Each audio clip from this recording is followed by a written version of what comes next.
Hi friends, ಎಲ್ರಿಗೂ ನಮಸ್ಕಾರ. Welcome to V studio. Yes sir, Rakshita ಶೆಟ್ಟಿಗೆ Raghu ಅವರ ಮೇಲೆ ಇರುವಂತಹ ಒಂದು ರೆಸ್ಪೆಕ್ಟ್ ನೋಡಿ ನನಗಂತೂ ಫಿದಾ ಆಗೋಯ್ತು ಗುರು ಅಂತಲೇ ಹೇಳ್ಬೋದು. ಎಷ್ಟು ಚೆನ್ನಾಗಿ ಟ್ರೀಟ್ ಮಾಡ್ತಿದ್ದಾಳೆ ರಕ್ಷಿತಾ ರಘು ಅವ್ರನ್ನ. ಅವ್ರ ಊರಿಗೆ ಬಂದಿದ್ದಾರೆ ಅನ್ನುವಂಥ ಒಂದೇ ಒಂದು ಕಾರಣಕ್ಕೆ ಎಷ್ಟು ಚೆನ್ನಾಗಿ ಟ್ರೀಟ್ ಮಾಡ್ತಿದ್ದಾಳೆ. ಸುಮಾರು ಸತಿ ರಕ್ಷಿತಾ ಬೆಂಗಳೂರಿಗೆ ಹೋಗಿದ್ದಾಳೆ, ರಘು ಅವ್ರ ಮನೆಗೆ ಹೋಗಿದ್ದಾರೆ. ಅಫ್ಕೋರ್ಸ್ ಅವರು ಕೂಡ ಇವಳನ್ನು ತುಂಬ ಚೆನ್ನಾಗಿ ಟ್ರೀಟ್ ಮಾಡಿದ್ದಾರೆ, ಮಾಡಿಲ್ಲ ಅಂತ ಹೇಳ್ತಿಲ್ಲ. ಮನೇಲಿ ಕುತ್ಕೊಳೋದು, ವ್ಲಾಗ್ಸ್ ಮಾಡಿಸೋದು, ಕುಕ್ಕಿಂಗ್ ಮಾಡೋದು, ಅವಳಿಗೆ ಏನೇನು ಇಷ್ಟನೋ ಅದೆಲ್ಲ ಮಾಡಿಕೊಡೋದು, ಇದೆಲ್ಲ ರಘು ಅವರು ಸಹ ಮಾಡಿದ್ದಾರೆ. ಆ್ಯಂಡ್ ರಕ್ಷಿತಾ ಶೆಟ್ಟಿ ಅದಕ್ಕೂ ಮೀರಿ ಒಂದು ಹೆಜ್ಜೆ ಮುಂದೆ ಇಟ್ಬಿಟ್ಲು ಅಂತಲೇ ಹೇಳ್ಬೋದು. ಎಸ್, ರಕ್ಷಿತಾ ಶೆಟ್ಟಿ ಓಪನ್ ಮಾಡಿರುವಂತಹ ಡೊಂಪ ಸೀಕ್ರೆಟ್ ಪ್ರಾಜೆಕ್ಟ್ ಅಂತ ಹೇಳಿದ್ಲು. ಆ ಒಂದು ಡೊಂಪದ ಕೆಲಸ ಮುಗ್ದಿದ ತಕ್ಷಣ ರಕ್ಷಿತಾ ಶೆಟ್ಟಿ ರಘು ಅವ್ರಿಗೋಸ್ಕರ ವೆಯ್ಟ್ ಮಾಡಿ ಅವ್ರು ಯಾವಾಗ ಫ್ರೀ ಆಗ್ತಾರೆ ಅವ್ರ ಕೈಯಲ್ಲೇ ಇನಾಗ್ರೇಟ್ ಮಾಡಿಸ್ಬೇಕು ಅಂತ ಹೇಳಿ ಆ ಡೊಂಪ ರೆಡಿ ಆಗಿದ್ರೂ ಸಹ ಅದನ್ನು ಇನಾಗ್ರೇಟ್ ಮಾಡಿರಲಿಲ್ಲ, ಯೂಸ್ ಮಾಡ್ತಿರಲಿಲ್ಲ. ರಘು ಅವ್ರು ಯಾವಾಗ ಫ್ರೀಯಾಗಿ ಅವ್ರ ಮನೆಗೆ ಹೋಗಿ ಇನಾಗ್ರೇಟ್ ಮಾಡೋದಕ್ಕೆ ರೆಡಿ ಆದರು.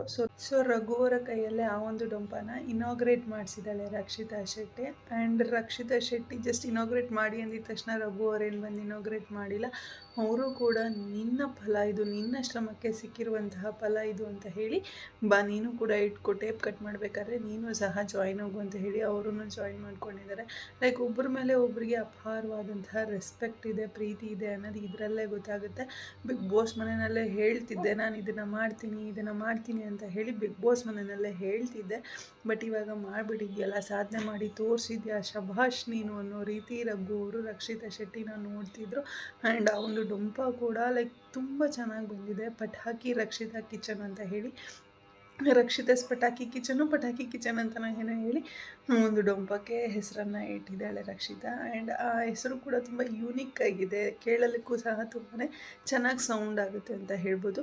ಆ್ಯಂಡ್ ಇನ್ನು ಅದನ್ನು ಅರೇಂಜ್ ಮಾಡಿರುವಂತಹ ರೀತಿ ಇರ್ಬೋದು, ಲೈಕ್ ಹಳೆಯ ಕಾಲದ್ದೆಲ್ಲ ತೊಗೊಂಬಂದು ಅಲ್ಲಿ ಇಂಟೀರಿಯರ್ಸ್ ಥರ ಯೂಸ್ ಮಾಡ್ಕೊಂಡಿರೋದಾಗಿರ್ಬೋದು, ಎಲ್ಲವನ್ನು ಸಹ ನೋಡೋದಕ್ಕೆ ತುಂಬ ಖುಷಿಯಾಗುತ್ತೆ.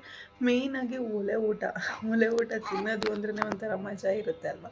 ಸೊ ಅದು ಕೂಡ ನೋಡೋದಕ್ಕೆ ತುಂಬ ಖುಷಿಯಾಗುತ್ತೆ ಅಂತ ಹೇಳ್ಬೋದು. ಆ್ಯಂಡ್ ಇನ್ನು ರಘು ಅವ್ರನ್ನ ಏಡಿ ಹಿಡಿಯೋದಕ್ಕೆ ಕರ್ಕೊಂಡು ಹೋಗಿರೋದಾಗಿರ್ಬೋದು, ಅಲ್ಲಿ ಏಡಿ ಹಿಡಿಬೇಕಾದ್ರೆ ರಕ್ಷಿತಾ ಶೆಟ್ಟಿ ಅವಾಗ ಅವಳು ಏಡಿ ಹಿಡಿಬೇಕಾದ್ರೆ ಏನೇನೆಲ್ಲ ಎಕ್ಸ್ಪೀರಿಯೆನ್ಸ್ ಒಳಗೆ ಆಗ್ತಿತ್ತು ಅದೆಲ್ಲ ಹೇಳ್ತಿರೋದಾಗಿರ್ಬೋದು. ಲೈಕ್ ನಮ್ಗೆ ಯಾರೋ ಒಬ್ಬರು ಪರ್ಸನ್ ಇಷ್ಟ ಆದರು ಅಂದಾಗ ನಾವು ಚಿಕ್ಕ ವಯಸ್ಸಲ್ಲಿ ನಾವು ಏನೇನು ಮಾಡಿದ್ದೀವಿ, ಇಂತಹ ತರಲೆ ತುಂಟಾಟಗಳ ಬಗ್ಗೆ ಎಲ್ಲ ಹೇಳ್ಕೋಬೇಕು ಅಂತ ಅನಿಸುತ್ತೆ. ಸೊ ಅದೇ ರೀತಿ ರಕ್ಷಿತಾ ಶೆಟ್ಟಿ ಕೂಡ ಕಂಪ್ಲೀಟಾಗಿ ರಘು ಅವ್ರ ಹತ್ರ ಎಲ್ಲ ಹೇಳ್ಕೊಂಡಿದ್ದಾಳೆ ಅಂತ ಅನಿಸುತ್ತೆ. ಅವಳಿಗೆ ಈವೆಂಟ್ಸ್ಗಳು ಇದ್ದರೂ ಸಹ ರಘು ಅವ್ರ ಜೊತೆ ಏಡಿ ಹಿಡಿಯೋಕೆ ಹೋಗ್ತಾಳೆ. ಏಡಿ ಹಿಡ್ದಿದ್ದು ಆದಮೇಲೆ ಒಂದು 50% ಕಂಪ್ಲೀಟ್ ಆದಮೇಲೆ ಸರಿ ನನಗೆ ಟೈಮ್ ಆಯಿತು ಅಂತ ಹೇಳಿ ಅವಾಗ ಅವಳು ಈವೆಂಟ್ಗೆ ಹೋಗ್ತಾಳೆ. ರೆಡಿ ಆಗಿಬಿಟ್ಟು ಈವೆಂಟ್ಗೆ ಹೋಗಿ ಬಂದು ಮತ್ತೆ ರಘು ಅವ್ರು ಇರುವಂಥ ಒಂದು ರೂಮ್ಗೆ ಹೋಗಿ ಅವ್ರ ಜೊತೆ ಊಟ ಮಾಡಿ ಅವ್ರ ಜೊತೆ ಒಂದಷ್ಟು ಟೈಮ್ ಸ್ಪೆಂಡ್ ಮಾಡಿ ನಂತರ ಅವಳು ಅವಳ ಮನೆಗೆ ಹೋಗಿರ್ತಾಳೆ. ನೆಕ್ಸ್ಟ್ ದಿವಸ ಬೆಳಗ್ಗೆನೇ ಬೀಚಿಗೆ ಕರ್ಕೊಂಡು ಹೋಗ್ತೀನಿ ಅಂತ ಹೇಳಿರ್ತಾಳೆ. ಲೈಕ್ ಅವಳಿಗೆ ಉಡುಪಿನಲ್ಲಿ ಏನೇನಿದೆ ಎಲ್ಲನೂ ಸಹ ರಘು ಅವ್ರಿಗೆ ನಾನು ತೋರಿಸ್ಬೇಕು ಅನ್ನುವಂಥ ಒಂದು ಹಠ ಇತ್ತು. ಆ ವಿಡಿಯೋ ನೋಡ್ತಿದ್ರೆ ನಮ್ಮ ರಘು ಅವ್ರಿಗೆ ಏನೇನು ಫೇಮಸ್ ಇದೆಯೋ ಉಡುಪಿನಲ್ಲಿ ಅದೆಲ್ಲವನ್ನು ಸಹ ನಾನು ಎಕ್ಸ್ಪ್ಲೋರ್ ಮಾಡಿಸ್ಬಿಡ್ಬೇಕು ಅನ್ನೋ ರೀತಿ ಇದ್ಲು. ಬಟ್ ರಘು ಅವರು ಸ್ವಲ್ಪ ರೆಸ್ಟ್ ಮಾಡಬೇಕು ಅಂತ ಹೇಳಿ ಒಂಚೂರು ಟೈಮ್ ಕೇಳಿದ್ರಿಂದ ಅವರು ಬೆಳಗ್ಗೆ ಹೊತ್ತು ಎದ್ದೇಳೋದು ಲೇಟ್ ಆಗ್ತಿತ್ತು. ಸೊ ಈ ಎಲ್ಲ ಕಾರಣಗಳಿಂದ ರಕ್ಷಿತಾ ಶೆಟ್ಟಿಗೂ ಕೂಡ ಅವ್ರಿಗೆ ಇರುವಂತಹ ಟೈಮ್ಗೆ ಇವಳಿಗೆ ಅಡ್ಜಸ್ಟ್ ಮಾಡೋಕ್ಕಾಗ್ದಿರ ಲೈಕ್ ಏನೇನು ತೋರ್ಸೋಕ್ಕಾಗುತ್ತೋ ಏನೇನು ಮಾಡೋಕ್ಕಾಗುತ್ತೋ ಅದು ಎಲ್ಲವನ್ನು ಸಹ ಮಾಡಿದ್ದಾಳೆ. ಆ್ಯಂಡ್ ರಘು ಅವರು ಆ ಒಂದು ಡಂಪನ ಜಸ್ಟ್ ಇನಾಗ್ರೇಟ್ ಮಾಡಿರೋದಲ್ಲ, ಹಿಂದಿನ ದಿವಸ ಅವ್ರು ಏನು ಏಡಿನ ಹಿಡ್ದಿದ್ರು ಅದನ್ನು ಕುಕ್ಕಿಂಗ್ ಕೂಡ ರಕ್ಷಿತಾ ಶೆಟ್ಟಿಯ ಪಟಾಕಿ ಕಿಚನಲ್ಲಿ ಮಾಡಿದ್ದಾರೆ. ಆ್ಯಂಡ್ ಇಬ್ಬರು ಕೂಡ ತುಂಬ ಎಂಜಾಯ್ ಮಾಡಿಕೊಂಡು ಆ ಫುಡ್ಡನ್ನು ಟೇಸ್ಟ್ ಮಾಡಿದ್ದಾರೆ. ಹೇಳಬೇಕು ಅಂದರೆ ಮಡಿಕೆ ಊಟ ಅಲ್ವಾ, ಒಲೆ ಊಟ, ಮಡಿಕೆ ಊಟ ತಿನ್ನೋದೇ ಖುಷಿಯಾಗುತ್ತೆ. ಸೊ ಅದನ್ನು ರಘು ಅವ್ರು ಮಾಡಿದ್ದಾರೆ.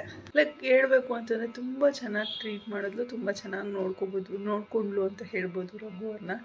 ಆ್ಯಂಡ್ ರಘು ಅವ್ರು ನೆಕ್ಸ್ಟ್ ಯಾವಾಗಲೇ ಉಡುಪಿಗೆ ಬಂದ್ರೂ ಸಹ ಈ ಒಂದು ಪ್ರೀತಿ ವಿಶ್ವಾಸ ರಕ್ಷಿತಾ ಶೆಟ್ಟಿಗೆ ರಘು ಅವ್ರ ಮೇಲೆ ಇದೇ ರೀತಿ ಇರುತ್ತೆ. ಜಸ್ಟ್ ಫಸ್ಟ್ ಟೈಮ್ ಬಂದಿದ್ದಾರೆ ಅಂತ ಹೇಳಿ ಎಕ್ಸೈಟ್ಮೆಂಟಲ್ಲಿ ಏನೋ ಮಾಡಿಬಿಟ್ರು ಅಂತ ಹೇಳೋದಕ್ಕಾಗೋದಿಲ್ಲ.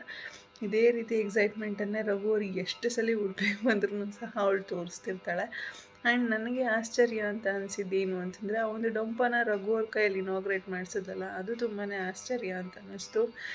ಎಷ್ಟು ರೆಸ್ಪೆಕ್ಟ್ ಕೊಡ್ತಾಳೆ ಅನ್ನೋದು ಗೊತ್ತಾಯಿತು. ಸೊ ಈ ರಕ್ಷಿತಾ ಮತ್ತು ರಘು ಅವರ ಬಾಂಡಿಂಗ್ ಬಗ್ಗೆ ನಿಮ್ಗೇನು ಅನಿಸುತ್ತೆ? ರಕ್ಷಿತಾ ರಘು ಅವ್ರ ಮೇಲೆ ಇಟ್ಟಿರುವಂತಹ ಪ್ರೀತಿ ವಿಶ್ವಾಸಕ್ಕೆ ನೀವೇನು ಹೇಳ್ತೀರಾ ಅನ್ನೋದನ್ನು ಕಮೆಂಟ್ ಸೆಕ್ಷನಲ್ಲಿ ತಿಳಿಸಿ ಅಂತ ಹೇಳ್ತಾ ಇವತ್ತಿನ ಈ ವಿಡಿಯೋನ ಇಲ್ಲಿಗೆ ಏನು ಮಾಡ್ತಾಯಿದ್ದೀನಿ. ಯಾರಿಗೆಲ್ಲ ವಿಡಿಯೋ ಇಷ್ಟ ಆಯಿತು ಪ್ಲೀಸ್ ಲೈಕ್ ಮಾಡಿ, ಶೇರ್ ಮಾಡಿ, ಕಮೆಂಟ್ ಮಾಡಿ. ಹಾಗೆ ಯಾರೆಲ್ಲ ಇನ್ನೂ ನನ್ನ ಚಾನಲ್ಗೆ ಸಬ್ಸ್ಕ್ರೈಬ್ ಮಾಡ್ತಿರೋ ವಿಡಿಯೋನ ನೋಡಿದಿರೋ ಪ್ಲೀಸ್ ಬೇಗ ಬೇಗ ಸಬ್ಸ್ಕ್ರೈಬ್ ಮಾಡ್ಕೊಳ್ಳಿ. Thank you so much. Love you all. Take care. Bye bye.